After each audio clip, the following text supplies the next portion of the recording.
This video is for educational purposes only. It does not constitute investment advice. Stock market investments carry risks. Viewers must conduct their own research. बिस्मिल्लाहिर्रहमानिर्रहीम। Standard capital securities जनवरी 6 हम देख सकते हैं market 1,84,000 और आपने देखा कि बहुत सारी चीज़ें हमने देखी इस पूरे उसमें उसमें एक तो चीज़ ये थी कि पाकिस्तान में कमोडिटी सेल्स में थोड़ा सा इजाफा हुआ है। तो मैं ये देख रहा था, आज का डेटा आया था फर्नेस ऑयल एक्सपोर्ट्स का, जो कि ज़ाहिर बात है रिफाइनरीज़ करती हैं। हमारा जो कैटलिस्ट रिफाइनरीज़ का है वो ब्राना होता है, मोटा ऑयल है। तो इससे ये होता है कि थोड़ा सा फर्नेस ऑयल का कंटेंट ज़्यादा होता है। अच्छी बात ये है कि ये फर्नेस ऑयल बाहर एक्सपोर्ट हो जाता है, मुमकिन तौर पे श्रीलंका होता है। तो ये है कि तकरीबन 7,78,000 टन्स जो है वो जो ये पिछला हाफ गुजरा 2026 के फिस्कल का उसमें हुआ। और ज़्यादातर ये जो एक्सपोर्ट्स हो सकती हैं वो मुमकिन तौर पर नेशनल रिफाइनरी और पाकिस्तान रिफाइनरी इस तरह के प्रोसेस से होती हैं। तो ये है कि ये अच्छी चीज़ है। अभी ये है कि लोग रिफाइनिंग सेक्टर के नताइज का भी इंतज़ार कर रहे हैं। मुमकिन तौर पे अगर अटक रिफाइनरी अगर रिफाइनरी प्राइस पे बेनिफिट है तो वहाँ पे अर्निंग्स, और फिर नेशनल रिफाइनरी के अंदर भी अर्निंग्स जो है वो उसका सिलसिला हो सकता है। ये जो थोड़ा सा जो आपने देखा होगा कि $1 per ton refining margins, gross refining margins में हमने पिछले महीने एक रिपोर्ट लिख का इजरा किया था, मेरे ख्याल में शायद नवंबर के अंदर। तो उसमें ग्रॉस रिफाइनिंग मार्जिन्स जो थी वो उस वक्त 17-18 $18 पर टन आ रहे थे नेशनल रिफाइनरी और पाकिस्तान रिफाइनरी के। चूँकि डीजल का कंटेंट अटक रिफाइनरी में कम होता है तो उसका थोड़ा सा कम आ रहा था, लेकिन फिर भी साइजेबल था।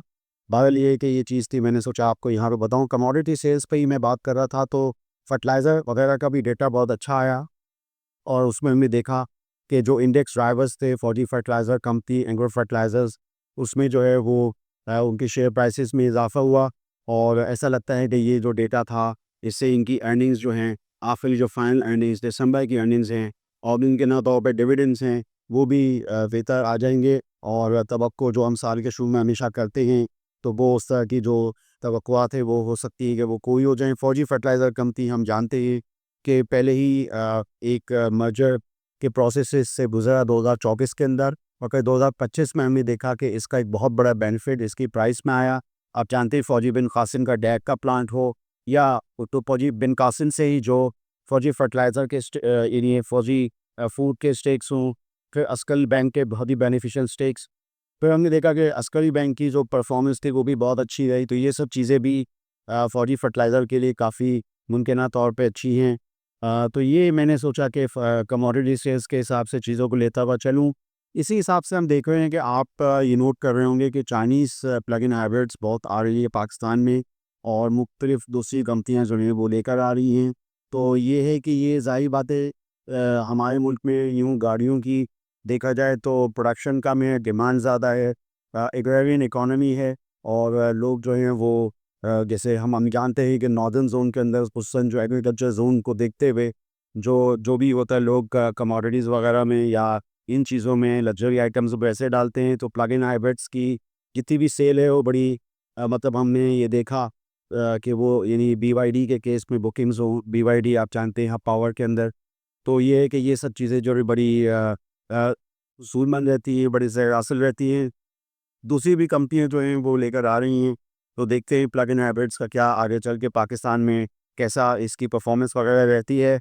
इसी असना में एयरलाइन का भी काम शुरू हुआ था सुंदर स्टेट में, और मुमकिन तौर पे सरमायाकार ये इंतज़ार कर रहे हैं कि ये जो क्वार्टर है इसका अक्टूबर से लेके दिसंबर तक एयरलाइन कंपनी का जो पाकिस्तान में चाइनीज़ मोबाइल असेंबल करता है, तो ये इसमें सुंदर स्टेट की भी जो चीज़ें हैं वो आ जाएंगी। अगर ऐसा होता है तो एयरलिंक में भी जो है वो सरमायाकार काफ़ी इंतज़ार कर रहे हैं कि ये सब चीज़ें हों। मटेरियल क्योंकि उसमें उन्होंने बताया था अपनी एनालिस्ट मीटिंग्स में कि वो एसर के लैपटॉप के असेंबली वगैरह के साथ भी हैं, टीवी का भी कर रहे हैं जो श्याम टीवी जो था।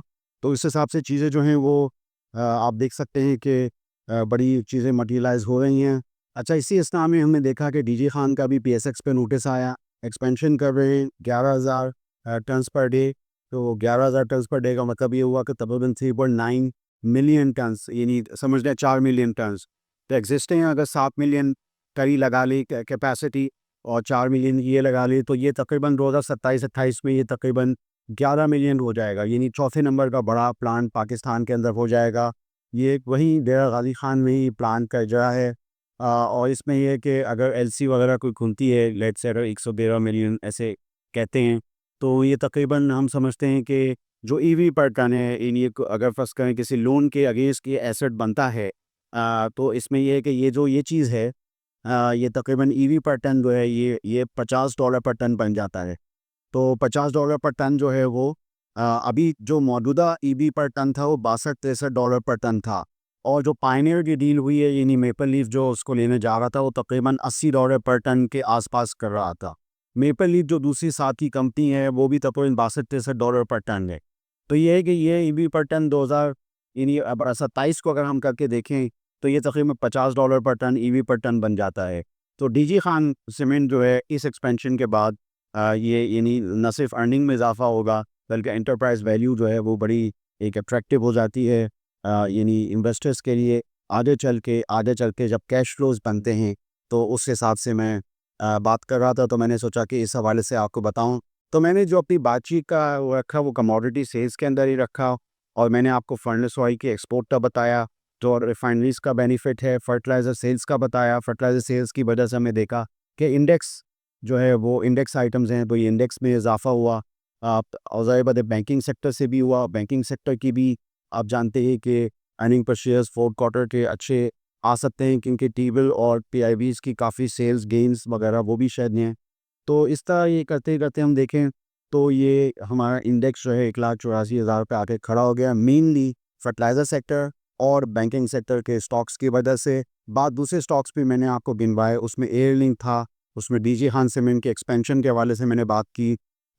एक हबीब बैंक भी मैंने सोचा बताऊं कि एक बड़े बैंक की हैसियत से, यानी बिग बॉयज़ जो हैं उनकी हैसियत से, जो price to book value multiple है वो 1.2 का है, यानी दूसरे बैंकों से कदर कम।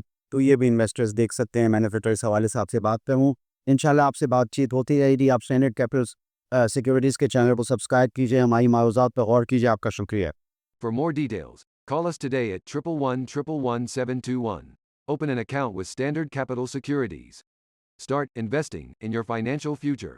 Talk to our experts and get access to exclusive market research and much more.